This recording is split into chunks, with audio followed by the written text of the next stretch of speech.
اللهم صل على سيدنا محمد وعلى آل سيدنا محمد وبارك وسلم. أما بعد فأعوذ بالله من الشيطان الرجيم. بسم الله الرحمن الرحيم. إن الله وملائكته يصلون على النبي يا أيها الذين آمنوا صلوا عليه وسلموا تسليما. اللهم صل وسلم على رسولك الكريم وآله الطاهرين. رب اغفر وارحم وأنت خير الراحمين. اللهم صل وسلم على رسولك الكريم وآله الطاهرين. رب اغفر وارحم وأنت خير الراحمين.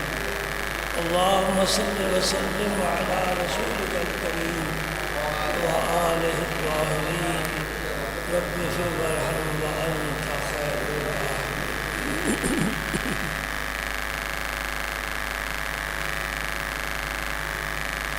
اللہ تعالیٰ کی رحمت کاملہ اپنے بندوں کے ہمیشہ شامل حال رہی ہے.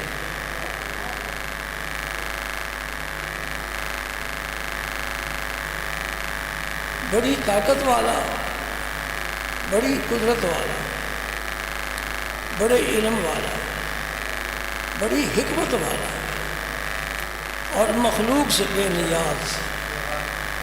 اسے اپنے مخلوق میں سے کسی کی ضرورت نہیں ہے، حاجت نہیں ہے، محتاج نہیں ہے. بے نیاز کا معنی محتاج نہیں ہے. بندے اس کے محتاج ہیں، قدم قدم پر محتاج ہیں، ہر بات میں محتاج ہے. لیکن یہ عجیب بات ہے، جو محتاج ہیں وہ اس کی طرف رجوع کم کرتے ہیں. جو محتاج نہیں وہ اپنے بندوں کی طرف ہر وقت متوجہ ہے. بڑی عجیب بات ہے. جو بے نیاز ہے اسے کسی سے غرض ہی کوئی نہیں، کسی سے کچھ لینا نہیں چاہتا، کچھ مانگنا نہیں چاہتا. اس کی سلطنت بندوں کی تعاون کے بغیر قائم ہے. بندے بعد میں پیدا ہوئے، اس نے پیدا کیے.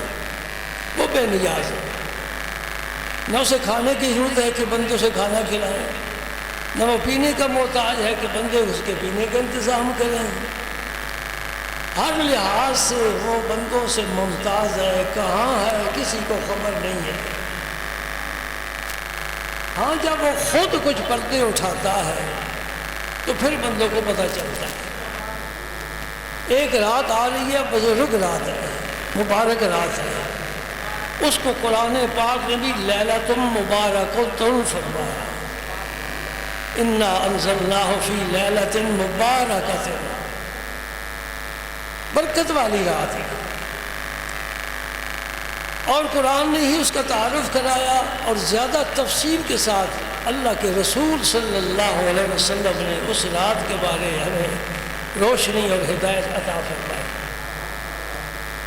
پہلے یہ بات عرض کر لوں کہ ہم تہوار اپنی مرضی سے مناتے ہیں اور اس میں ہمارا بہت کچھ حصہ ہوتا ہے اور وہ سارے کا سارا فضول ہوتا ہے. کام وہ کرنا چاہیے جس کے کرنے کا اللہ حکم دے اور اللہ کا رسول وہ کام کر کے دکھائے. دیکھو نا، نماز ہی ہے تو حضور نے فرمایا صلو کما رأیتمونی اصلی. نماز اس طرح پڑھو جس طرح مجھے دیکھتے ہو کہ میں پڑھ رہا ہوں. اپنی مرضی سے نہیں پڑھنی. نماز بھی ہم اپنی مرضی سے نہیں پڑھ سکتے. جس طرح ہمیں ہدایت ملی ہے، روشنی ملی ہے، جس طرح حضور نے نماز پڑھی ہے اسی طرح ہی پڑھی. یہ رات ہے 15 شعبان کی. صبح جمعہ ہوگا. آپ پہلے آئیں، ابھی کافی لوگ بعد میں آئیں گے تو پہلے ہی میں آپ کو تحفہ دے دیتا ہوں. بعد والے اگر محروم رہ جائیں تو ان کی اپنی قسمت. اس رات کو 2 کام کرنے ہیں. علی المرتضیٰ رضی اللہ تعالیٰ عنہ اس حدیث پاک کے راوی ہے. کیا فرمایا؟ قوموا لیلہا وصوموا نہارا. رات کو قیام کرو اور دن کو روزہ رکھو. یعنی جمعے کی جو رات پہلے آئے گی، آپ جمعے کی رات آخری سمجھتے ہیں، وہ ہفتے کی رات ہوتی ہے. رات پہلے آتی ہے، دن بعد میں آتا ہے. چاند جس دن دیکھتے ہیں وہ رات رمضان کی ہوتی ہے اور روزہ دوسرے دن صبح رکھا جاتا ہے۔ ہمارے یہاں یہ بڑی غلط اصطلاح استعمال ہے، یہ جو رات آ رہی ہے اسے ہم کہیں گے جمعے کی رات، نہیں، یہ جمعے کی نہیں، یہ ہفتے کی رات ہے، یہ جو گزر گئی ہے یہ جمعے کی رات ہے۔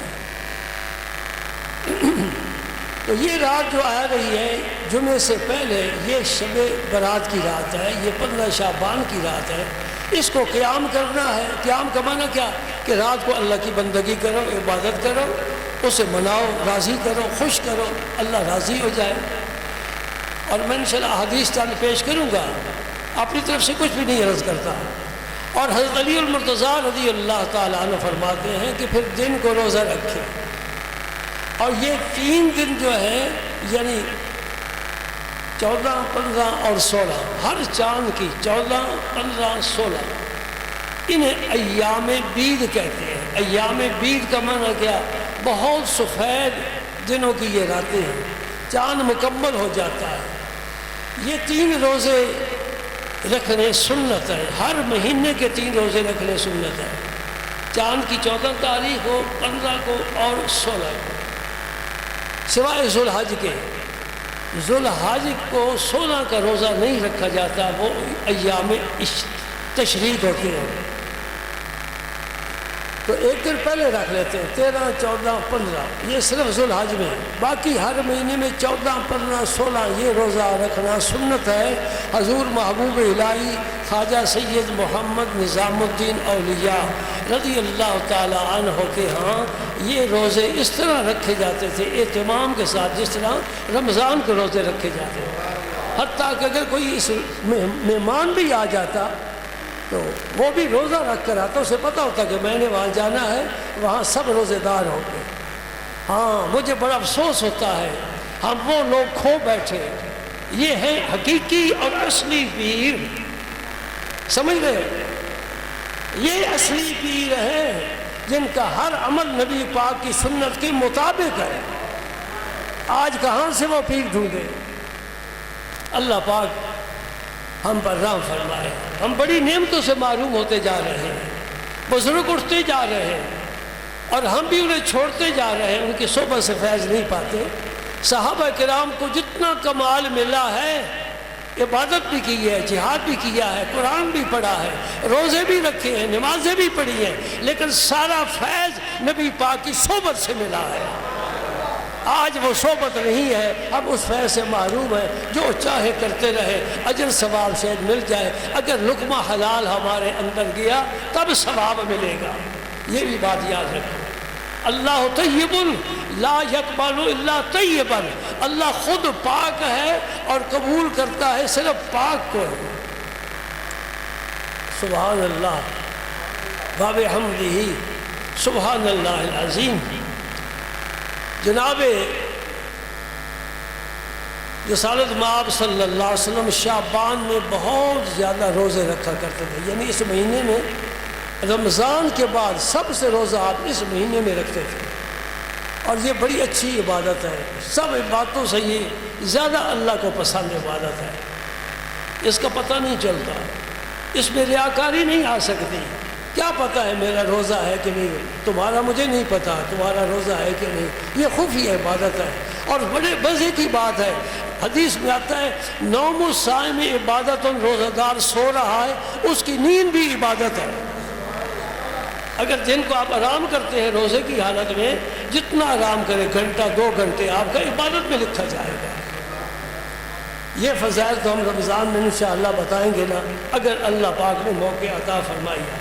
آج میں جو حدیث پاک آپ کے سامنے پیش کرنے لگا ہوں، یہ حضرت ام المومنین حضرت عائشہ صدیقہ رضی اللہ تعالی عنہا کی ہے، اور یہ ترمذی شریف میں بھی ہے اور ابن ماجہ شریف میں بھی ہے۔ فرماتی ہیں ام المومنین رضی اللہ تعالی عنہا، بھائی جس سے دین ملے اس کا احسان ہوتا ہے نا۔ عائشہ صدیقہ سے ہمیں دین ملا ہے، ان کا ہم پر بڑا احسان ہے۔ پھر اللہ نے فرمایا یہ تمہاری ازواج مطہرات تمہاری مائیں ہیں، امہات المؤمنین ہیں۔ ماں کی قدر، اس کی عزت، اس کی عظمت اللہ پاک نے لوگوں پر واضح کر دی ہے کہ ماں کی کتنی قدر ہوتی ہے، اور جو بدبخت اس ماں کی قدر نہیں کرتا جس نے جوانی کا بچپن ہی نبی کے حوالے کر دیا اور ساری زندگی رسول اللہ کی خوشی کا باعث بنی رہی، اور سرکار دنیا سے تشریف لے گئے، ان سے راضی گئے اور انہیں علم کا بہت بڑا حصہ دے کر گئے، اور سب سے بڑی بات ہے کہ ان کی براعت، ان کی پاک دامنی اور طہارت آسمانوں سے نازل ہوئی ہے۔ اور جو آدم کا بیٹا اپنی ماں کو برا کہتا ہے، عائشہ صدیقہ کے شان میں گستاخی بکتا ہے، وہ جہنم کا کتا ہے۔ آپ میرے ساتھ متفق ہیں؟ عقیدہ ہے سچا؟ یہ ڈر کر بات نہ کیا کرو، یہاں کوئی حکومت کا آپ پر دباؤ نہیں ہے، کھلی بات کیا کرو، جو سچی ہو، اور میں سچی بات کرتا ہوں۔ جو عائشہ صدیقہ کی شان میں بکواس بکے وہ دوزخ کا کتا ہے، اور میں قسم کھا کر کہتا ہوں کبھی جنت کی خوشبو بھی نہیں پائے گا، کیونکہ قرآن کے خلاف جو ہے نا۔ تاریخ پڑھ کر تو واقعات پڑھ کر علی کے ساتھ جنگ ہوئی، تو جنگ صرف عائشہ نے کی، علی نے نہیں کی۔ بات میری سمجھو، اندر جانے دو۔ ایک ہی جنگ کرتا ہے، دوسرا فریق جنگ نہیں کرتا۔ اگر عائشہ صدیقہ کا یہ قصور ہے تو پھر علی کا بھی قصور ہونا چاہیے، جب علی کا قصور نہیں تو عائشہ کا بھی کوئی قصور نہیں۔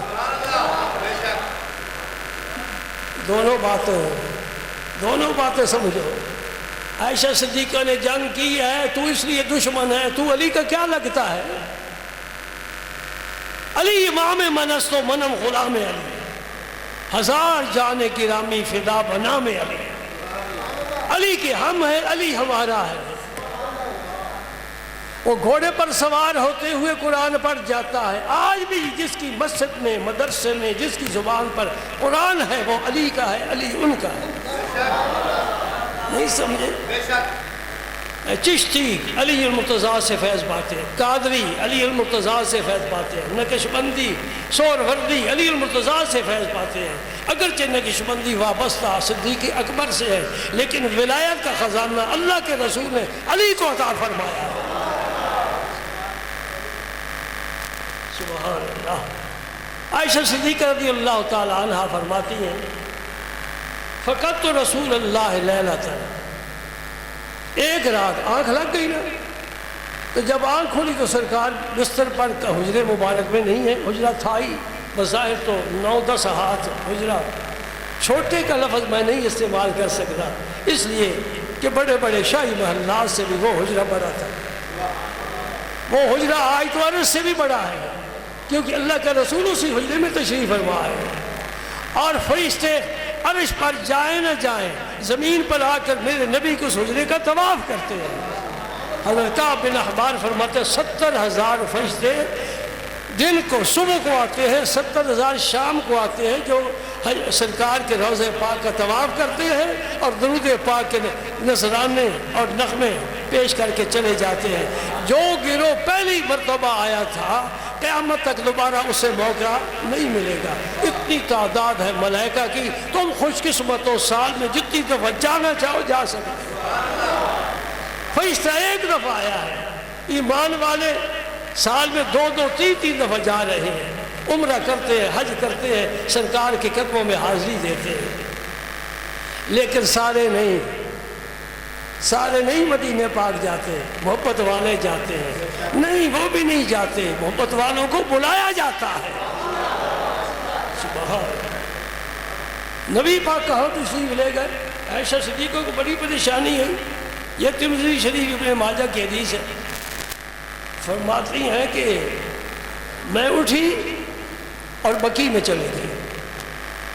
کوئی طالب علم سوال کر سکتا ہے کہ پردے دار گھر سے تو باہر قدم رکھنے سے وَقَرْنَ فِي بُيُوتِكُنَّ وَلَا تَبَرُّجْنَ تَبَرُّجَ الْجَاهِلِيَّةِ الْأُولَىٰ، اللہ پاک نے ازواج مطہرات کو حکم دیا گھروں میں ٹھہری رہو، باہر نہ نکلو۔ اور ازواج مطہرات کے ذریعے اس امت کی ہر بیٹی کو، ہر بہو کو، ہر ماں کو یہ حکم ہے کہ گھر سے باہر نہ نکلے، پردے کے ساتھ رہیں۔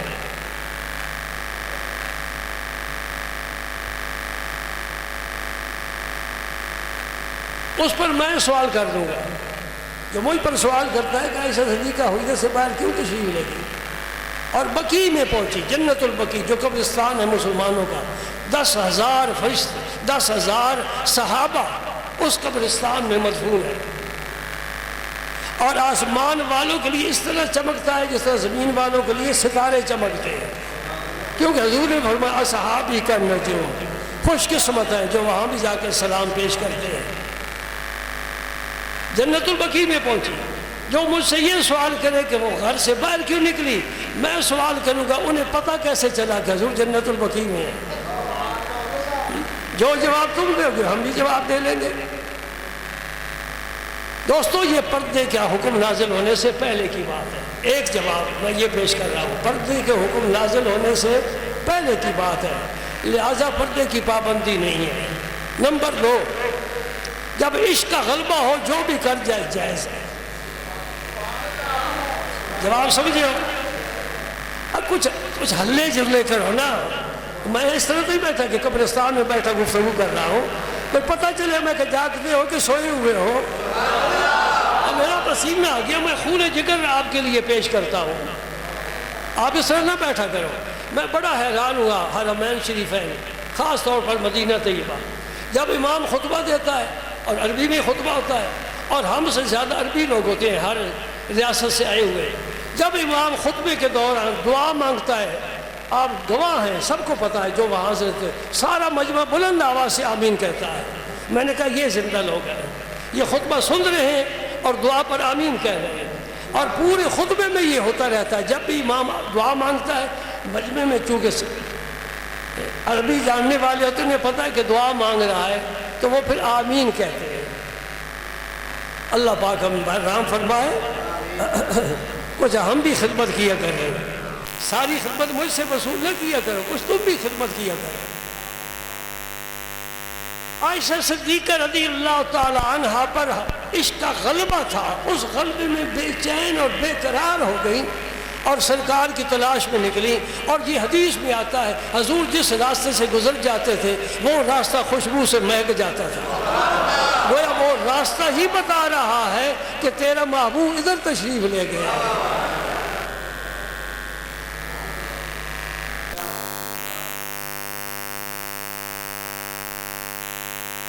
جب آپ واپس تشریف لائے نا، میں ایک دوسری روایت کے شامل کر رہا ہوں، تو عائشہ صدیقہ رضی اللہ تعالیٰ عنہ نے کیا دیکھا کہ حضور تو سجدے میں ہے، تو فوراً واپس آ گئی، حضور کے پیچھے پیچھے تشریف لائے۔ عائشہ کی سانس پھولی ہوئی تھی، اس کو ضبط کرنے کی کوشش کر رہی تھی تاکہ حضور کو پتہ نہ چلے، جسے سارے جہان کے پتے رب نے دیے ہیں اسے بھلا کیسے پتہ نہ چلے۔ فرمایا عائشہ کیا وجہ ہے، تیری سانس پھولی ہوئی ہے؟ عرض کرتی ہیں یا رسول اللہ میں نے آپ کو گم پایا، بستر خالی تھا، آپ حجرے مبارک میں نہیں تھے، میں نے سمجھا شاید کسی اور ازواج مطہرات میں سے کسی کے حجرے مبارک میں آپ تشریف لے گئے ہو۔ یہ سمجھنا مسئلہ ہے، بڑا اعلیٰ مسئلہ، ساری مسئلے میں اعلیٰ ڈھونڈ کر لاتا ہوں، میری دکان پر کوئی 2 نمبر سودا نہیں ہوتا۔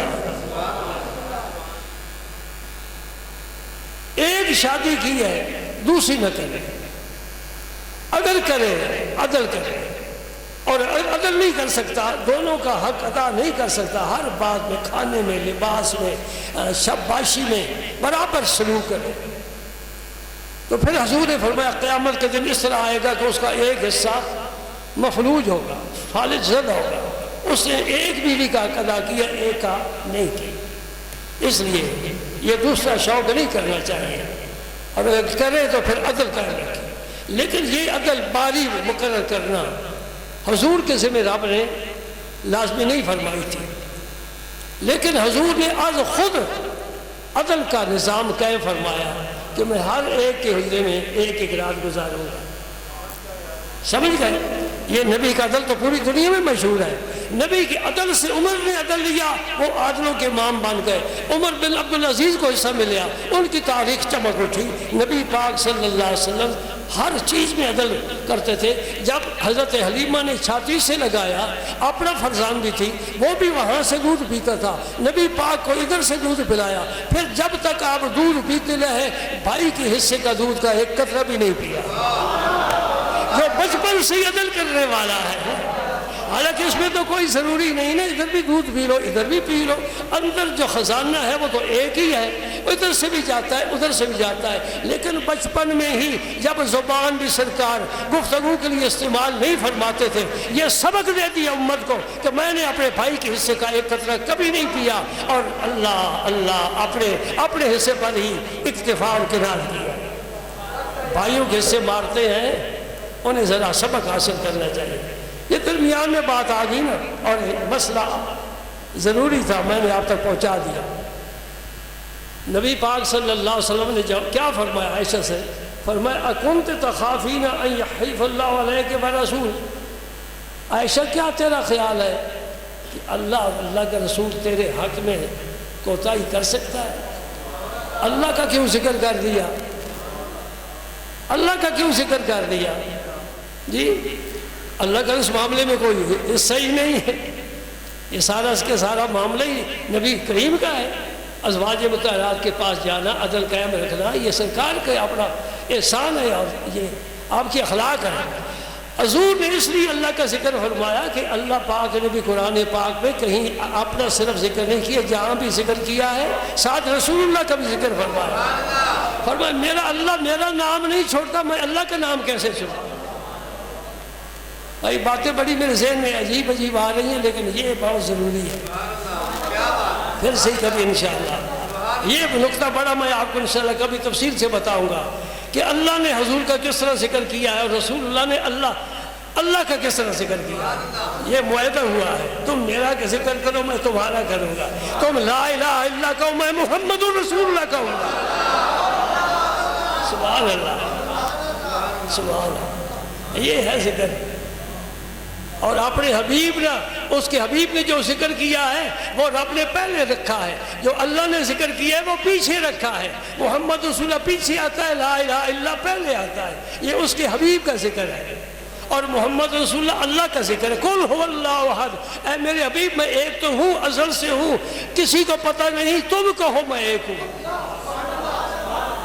تم کہو میں ایک ہوں، میں نہیں کہتا، تم کہو، اور جب تم کہو کہ میں کہوں گا محمد الرسول اللہ والذین معہ اشداء علی الکفار، تم میرا گیت گاؤ میں تمہارے گیت گاؤں گا۔ سبحان اللہ۔ فرمایا کیا تیرا یہ خیال ہے تیری حق تلفی میں کر سکتا ہوں؟ نہیں۔ فرمایا ان اللہ ینزل لیلۃ النصف من شعبان الی السماء الدنیا، یہ رات آ گئی۔ فرمایا اس رات کو 15 شعبان کی رات کو اللہ اس آسمان دنیا پر نزول اجلال فرماتا ہے اپنی شان کے لائق۔ اب یہ ایک حصی چیز ہے نا، یہ اوپر سے نیچے آ رہی ہے، اس کو کہتے ہیں نازل۔ اب بارش نازل ہوئی، وہی نازل ہوئی، اللہ تعالیٰ ان چیزوں سے پاک۔ آنا جانا یہ جسم کے تقاضے ہیں، اور جسم کیا ہوگا؟ جہاں جسم ہوگا وہاں ترکیب ہوگی، یعنی کچھ اجزاء ملیں گے۔ اب میرا وجود آپ کا وجود جسم ہے، اس میں 4 اجزاء ہیں، 4 عناصر سے ترتیب پا گیا ہے، سمجھ گئے؟ اور جہاں ترکیب ہوگی وہاں حدوث ہوگا۔ حدوث کا کیا معنی؟ وہ باقی رہنے والا نہیں ہوا، ایک دن وہ سارے کے سارے اجزاء بکھر جائیں گے۔ اللہ اس سے بھی پاک ہے، وہ تو قدیم ہے، وہ حادث نہیں ہے۔ خیر یہ علم کلام کی باتیں ہیں، شرح عقائد تو میں پڑھا نہیں رہا۔ اللہ پاک آسمان دنیا پر تشریف لائیں گے اپنی شان کے لائے۔ ثم استوى علی العرش، پھر اللہ تعالیٰ عرش پر متمکن ہوا۔ کس طرح ہوا؟ جس طرح اس کی شان ہے ہماری سمجھ سے بالا تار ہے۔ یوم یکشف عن ساق، جس دن پنڈلی کھولی جائے گی۔ کس کی پنڈلی؟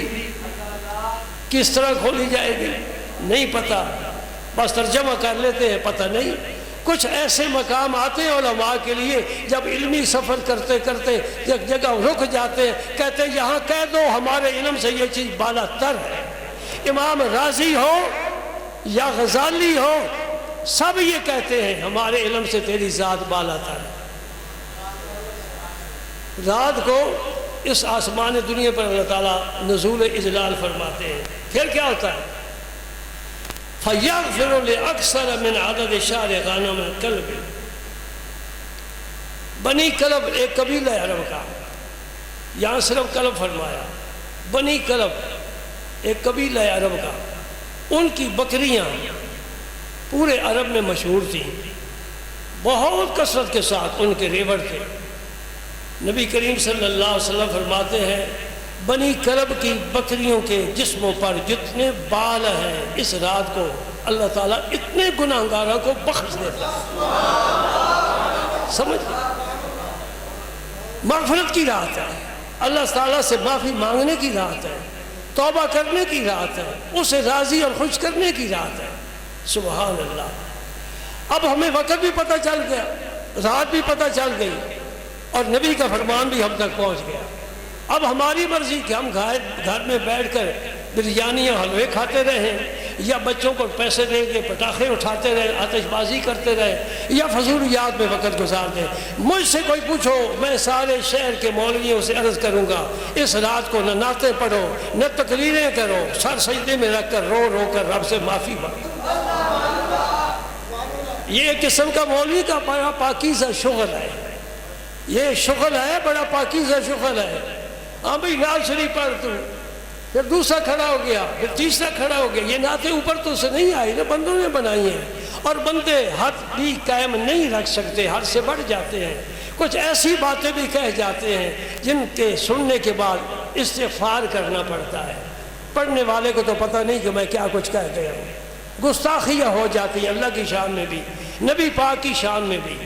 ہاں، نعت وہی پڑھو جو حضرت حسان نے پڑھی، وہ نعت پڑھو مولانا جامی نے پڑھی، وہ پڑھو جو امیر خسرو لکھ گئے۔ ایسے لوگ جو تربیت یافتہ اہل علم نعتیں لکھ گئے، پڑھ گئے، وہ نعت آئے۔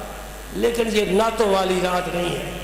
آپ بھی مختلف محلوں سے آئے ہو، اس کا ذرا اہتمام کرنا۔ مولوی صاحب کو کہنا مولوی صاحب آج سپیکر استعمال نہ کرو، آج ہمیں نمازیں پڑھنے دو، دعائیں مانگنے دو، تلاوت کرنے دو، استغفار کریں، یا اللہ بخش دے۔ وہ بخشنے کے لیے آیا ہے، وہ بخشنے کے لیے آیا ہے۔ ہم تو مائل بکرم ہیں، کوئی سائل ہی نہیں، راہ دکھلائے کسے راہ روے منزل ہی نہیں۔ یہ تو ایک حدیث پاک ہے جو میں نے عرض کی ہے۔ دوسری حدیث پاک وہ بھی عائشہ صدیقہ رضی اللہ تعالی عنہ کی روایت ہے، بہقی شریف میں وہ روایت آتی ہے۔ آپ فرماتی ہیں کہ رسول کریم صلی اللہ علیہ وسلم نے خود فرمایا،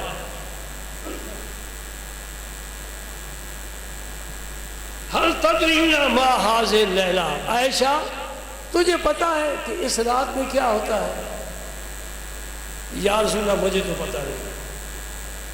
فرمایا ہر پیدا ہونے والے بچے کا نام اس رات کو لکھا جاتا ہے کہ فلاں کے یہاں اس سال بچہ پیدا ہوگا، بیٹا ہوگا یا بیٹی ہوگی، اس رات کو لکھا جاتا ہے۔ جن کو ابھی تک اللہ پاک نے یہ نعمت نہیں عطا فرمائی، ان کو رب سے مانگنے کی بہترین رات ہے۔ نام لکھے جا رہے ہیں، مانگو رب سے، مولا کریم میری گود خالی ہے، مجھے نرینہ اولاد عطا فرما جو میری وارث بنے۔ اولاد کا کیا فائدہ ہوتا ہے؟ ابراہیم علیہ السلام نے کیوں دعا مانگی بیٹا ہو جائے؟ زکریا علیہ السلام نے دعا مانگی مولا کریم بیٹا عطا فرما، اس لیے تاکہ میرا یہ سلسلہ تبلیغ کا، نیکی کا یہ چلتا رہے۔ اور ہم اس لیے دعا مانگتے ہیں، ہمارا کوئی سلسلہ ایسا تو نہیں ہے نا، عام لوگوں کی بات کر رہا ہوں، اس لیے مانگتے کم ہمارے جانے کے بعد ہاتھ تو اٹھائے، یا اللہ میرے ابا کو بخش دے، چلو کبھی مانگ لے۔ وہ بھی تعلیم ہوگی، تربیت ہوگی تو بیٹا دعا مانگے گا، نہیں ہوگی اسے کیا ہوگا؟ ایم اے کرا لو، ڈبل ایم اے کرا لو، جی جو مرضی تعلیم دے لو، یہ تعلیم ضروری ہے۔ اپنی اولاد کی تربیت کرو اور انہیں سکھاؤ کس طرح تم نے جانے والے کو بعد میں تم نے ناشتے بھیجنے ہیں اور ان کے لیے دعائیں کرنی ہیں۔ پہلی بات تو یہ ہے۔ دوسری بات، آدم کی اولاد میں سے جس نے مرنا ہوتا ہے اس سال اس کا بھی اس رات کو نام لکھ لیا جاتا ہے کہ بس اس کا پتہ بھی رنگ بدل گیا، گر جائے گا۔ تیسری بات، تمہارے اعمال اس رات کو اٹھائے جاتے ہیں، اللہ کی جناب میں پیش کیے جاتے ہیں، میرا بندہ کیا کر رہا ہے؟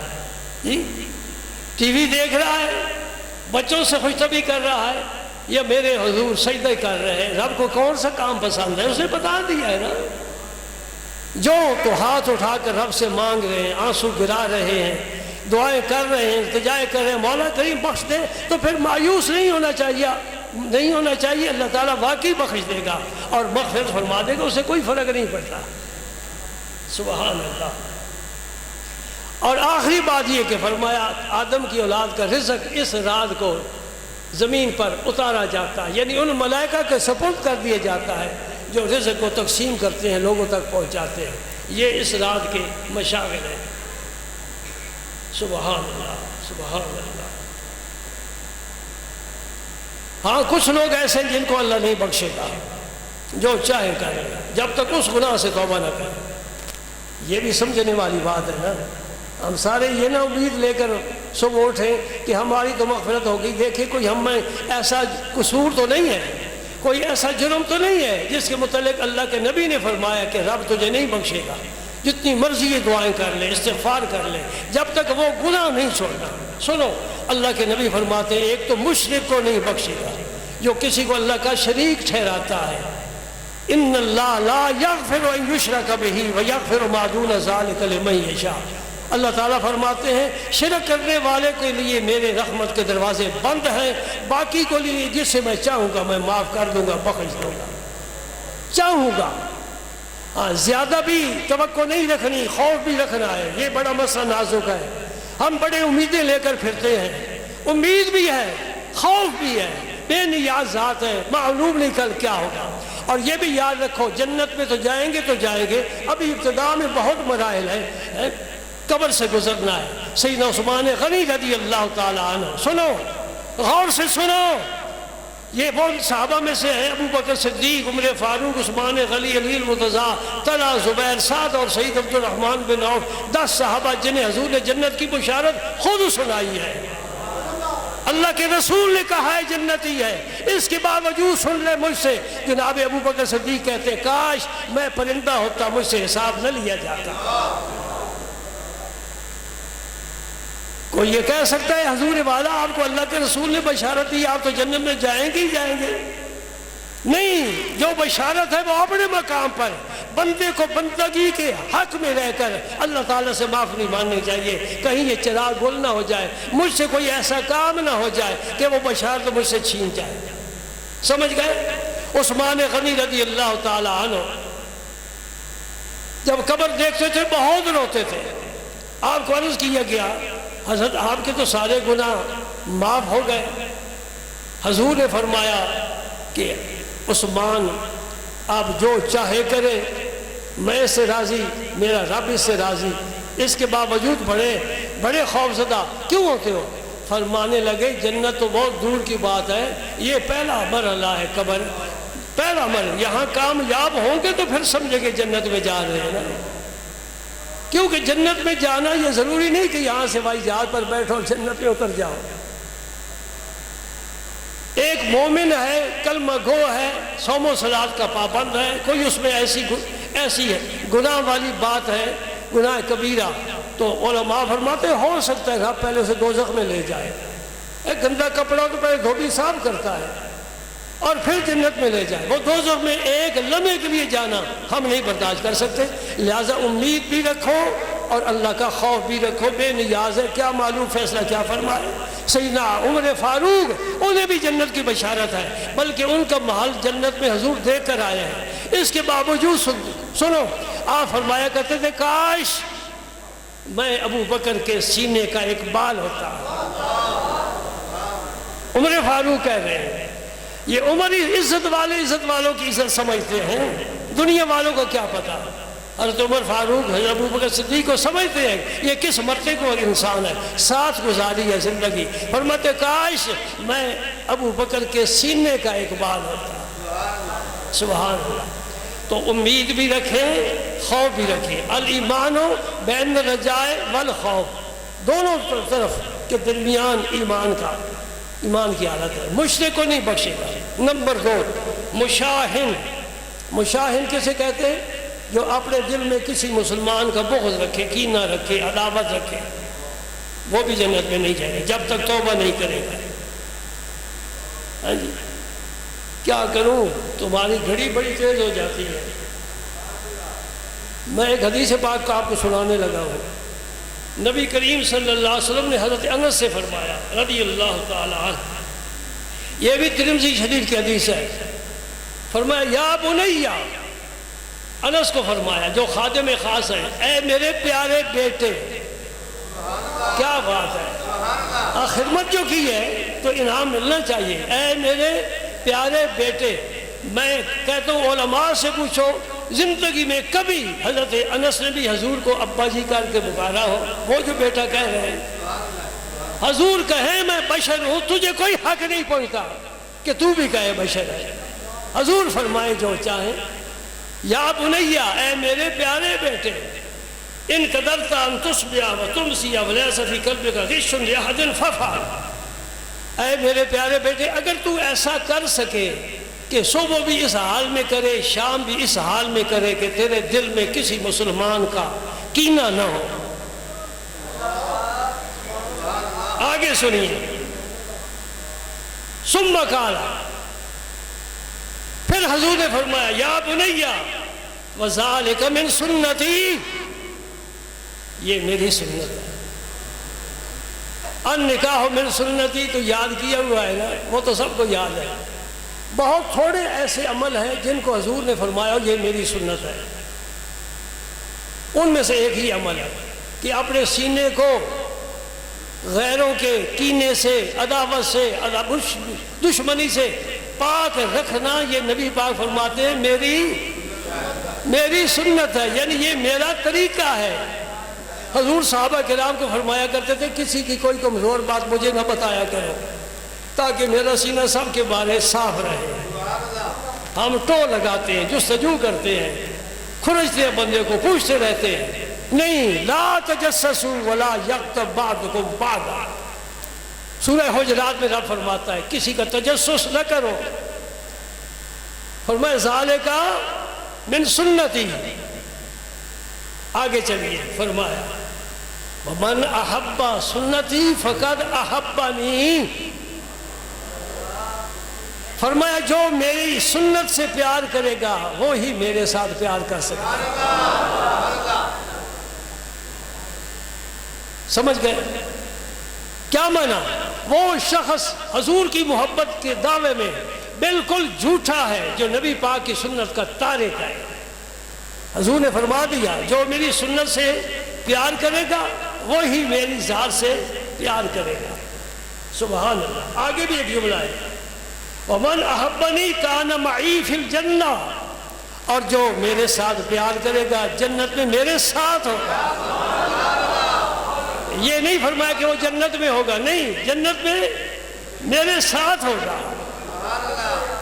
بھائی راستہ تو اللہ کے پیغمبر صلی اللہ علیہ وسلم نے کھول دیا ہے اور روشنی اپنے نور کی ایسی ڈالی ہے اس میں کبھی ظلمت اندھیرا تاریکی نہیں آ سکتی، بس ایک ہی راستہ ہے، چلو اس راستے پر جس راستے پر سرکار کے قدموں کے نشان ہیں، ابوبکر صدیق کے نشان ہیں، علی المرتضیٰ کے نشان ہیں، ولیوں کے نشان ہیں، غوث کتب کے نشان ہیں، عاشقوں کے نشان ہیں، اس راستے پر چلو۔ سبحان اللہ۔ کھولی ہیں، سن لو، کھولی ہیں ذوق دید نے آنکھیں تیری اگر ہر راہ گزر میں نقش کف پائے یار دے۔ اب میں نہیں آپ سے کہوں گا کہ میرے ساتھ وعدہ کرو آج کے بعد حضور کی سنت کے خلاف کوئی کام نہیں کروں گا، یہ تمہارا اور نبی پاک کا، تمہارا اور تمہارے رب کا معاملہ ہے، خود ہی اپنے حساب پاک صاف رکھو۔ الحمدللہ یہ عاجز تو کوشش کرتا رہتا ہے، جو بھی سرکار کے طریقے ملتے ہیں کوشش کرتے رہتے ہیں، کبھی تو پورے ہو ہی جائیں گے نا اللہ کے فضل سے۔ آپ ہی اس راستے پر چلیں، یہ شیطان کی باتیں نہ مانیں، رحمان کی باتیں مانیں۔ ایک حزب اللہ ہے، ایک حزب الشیطان ہے، دونوں کا ذکر ایک سورت میں رب نے فرمایا۔ حزب الشیطان شیطان کا گروہ، حزب اللہ اللہ کا گروہ۔ فرمائے شیطان کا گروہ پر نہیں ادھر چلا جا، مرضی سے کام کر، میرا گروہ میں آنا چاہتا ہے تو پھر میری بات مان۔ اور یہ بھی فرمایا یوم تبیض وجوہ وتسود وجوہ، قیامت کے دن کچھ چہرے سفید ہوں گے، کچھ چہرے سیاہ ہوں گے۔ اللہ کے جو لشکر کے لوگ ہیں ان کے چہرے سیاہ نہیں ہوں گے، اور شیطان کا جو گروہ ہے ان کے چہرے سفید نہیں ہوں گے۔ سمجھ رہے ہو؟ سمجھ رہے ہو؟ اللہ تعالیٰ ہمیں سمجھ عطا فرمائے۔ پھر فرمایا فریق فی الجنت و فریق فی السعیر، ایک گروہ دوزخ میں، ایک گروہ جنت میں۔ ایمان والے اللہ کے جو گروہ ہے وہ تو دوزخ میں نہیں جائیں گے، شیطان کا گروہ جنت میں نہیں جائے گا۔ آج ہی ہم ایک نہ ایک گروہ کے ساتھ مل جائیں۔ اللہ اکبر۔ دو آپ نے سمجھ لیے حدیث میں آئے، ایک تو مشرک، دوسرا کینہ پرور، تیسرا قاطع رحم، رشتہ داروں کے ساتھ بدسلوکی کرنے والا۔ اس نے خوشی میں بلایا، میں نہیں جاؤں گا، یہ وجہ ہے، یہ قطع رحمی ہے۔ اگر وہ آپ کی خوشی میں شریک نہیں ہوا کسی وجہ سے تو اس کا قصور ہے، اب تم بھی قصور کر رہے ہو تو برابر ہو گئے۔ تم نے تو اللہ کے لیے جانا ہے۔ ہاں، صلہ رحمی کرنا واجب ہے، قرآن کا حکم ہے، صلہ رحمی کرنا فرض ہے، رشتہ داروں کے ساتھ حسن سلوک سے پیش آنا یہ فرض ہے۔ نمبر 4 مسبل ازار، یہ بڑا مشکل ہے آپ کے لیے، یہ ٹخنا ہمیشہ ننگا رکھنا۔ نماز کے لیے یہ ضروری نہیں، یہ لباس کے آداب میں سے ہے۔ ٹخنا ننگا رکھنا، خواہ تم تہبند باندھو، سلوار پہنو، پاجامہ ہو، پینٹ ہو، پینٹ کے ساتھ تو نماز مکروہ ہوتی ہے، ننگے سے بھی نماز مکروہ ہوتی ہے۔ یہ کونیاں ننگی ہو، بنیان پہنی ہو، پھر بھی نماز مکروہ ہوتی ہے۔ نمازوں کو بھی بچاؤ اور اللہ کو راضی رکھو، خوش رکھو۔ یہ دیکھو نا، بڑے گناہوں میں اس کا شمار ہوتا ہے۔ مسبل ازار، جو اپنے تہبند، سلوار، پینٹ ٹخنے کے اوپر رکھتا ہے، جی عام چلنے میں نماز کی بات نہیں ہے، اس کو ٹخنے کو ننگا رکھنا ضروری ہے، ضروری ہے۔ 4 اللہ پاک نے اس کے لیے عذاب رکھے ہیں، حدیث میں آتا ہے۔ ایک تو قیامت کے دن اللہ تعالیٰ اس کی طرف نظر کرم نہیں فرمائے گا، رسول اللہ نے فرمایا، میں نہیں کہہ سکتا۔ اس کی طرف قیامت کے دن اللہ تعالیٰ نظر کرم نہیں فرمائے گا۔ تو نے کیا کمائی کی؟ اللہ کی رحمت کی نظر سے محروم ہو گیا۔ دوسرا، اس سے اللہ کلام نہیں فرمائے گا، کلام ہی نہیں فرمائے گا۔ تیسرا، اللہ اسے پاک نہیں فرمائے گا، وَلَا يُزَكِّيهِمْ، اللہ اسے پاک بھی نہیں فرمائے گا، گندے کا گندہ ہی رہے گا، اور گندے کے لیے جنت نہیں ہے۔ چوتھا، وَلَهُمْ عَذَابٌ عَلِيمٌ، ان کے لیے میں نے دردناک عذاب تیار کیا ہوا ہے۔ یہ معمولی نہ سمجھو، ہم معمولی سمجھتے ہیں کہ سلوار نیچے ہو، ذرا فیشن بن جاتا ہے، یہ بڑے صاحب ہیں جی، ادھر رب کے کاغذوں میں کیا کچھ لکھا جا رہا ہے۔ مسئلہ سمجھ رہے ہو؟ میں نے اپنا فرض ادا کر دیا۔ مسبل ازار، تہمد کو نیچے کرنے والا، سلوار کو ٹخنے کے اوپر رکھنے والا، پینٹ سے ٹخنے کو چھپانے والا۔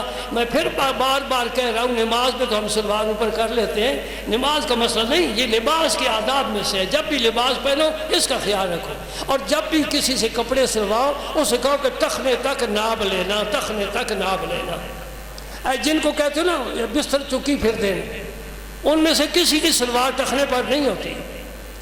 تم اہل سنت ہو، کہتے ہو ہم اہل سنت ہیں۔ اہل سنت کیا معنی؟ سنت والا۔ کدھر ہے سنت؟ مجھے دکھا تو صحیح، نہ تیرے چہرے پر ہے نہ تیرے لباس میں ہے، پھر سنت کدھر گئی؟ اہل سنت میں شمار ہونا ہے تو نبی کی ایک ایک سنت کو مضبوطی سے تھامنا ہوگا، اور رسول اللہ کو دیکھ کر چلنا ہوگا، صحابہ کرام کی زندگیوں سے فیض پانا ہوگا، اولیاء کرام سے استفادہ کرنا ہوگا، پھر سنی ہے، ورنہ سنی نہیں، پتہ نہیں کیا ہے۔ آگے بھی کچھ ہے۔ آگ کسے کہتے ہیں؟ جو والدین کا نافرمان ہو، والدین کا نافرمان ہو، شادی ہوگی، بچے ہو گئے، بیوی بچے لے کے علیحدہ ہوا ہو، ماں باپ بوڑھے ہو گئے، ان کے وسائل ختم ہو گئے، وسائل ختم ہو جائیں اور تو پھر فضائل بھی ختم ہو جاتے ہیں۔ جب فضائل ختم ہو جائیں پھر مسائل پیدا ہو جاتے ہیں، وہ بیچارے اب مسائل کے شکار ہیں، ان کو دوائی دینے والا کوئی نہیں، پانی پوچھنے والا کوئی نہیں۔ بھائی تجھے اس ماں نے جنا ہے، اس نے تیرے گندے کپڑے دھوئے ہیں، باپ نے تجھے کمائی کر کے لقمہ کھلایا ہے، آج دن تک تو ان کے پروں پر اڑتا رہا ہے، آج تجھے رب نے جوانی دے دی ان کی خدمت کے لیے۔ جوانوں تمہاری جوانی بڑوں کی خدمت کے لیے ہے، کل آپ نے بھی بوڑھا ہو جانا ہے، پھر کیا کرو گے؟ تمہاری اولاد بھی تمہیں نہیں پوچھے گی۔ ماں باپ کا فرما بردار بن کر رہنا چاہیے۔ وہ آگ اس کو بھی نہیں بخشا جائے گا، اس رات کو جب تک وہ توبہ نہ کرے، والدین کو راضی نہ کرے، انہیں خوش نہ کرے۔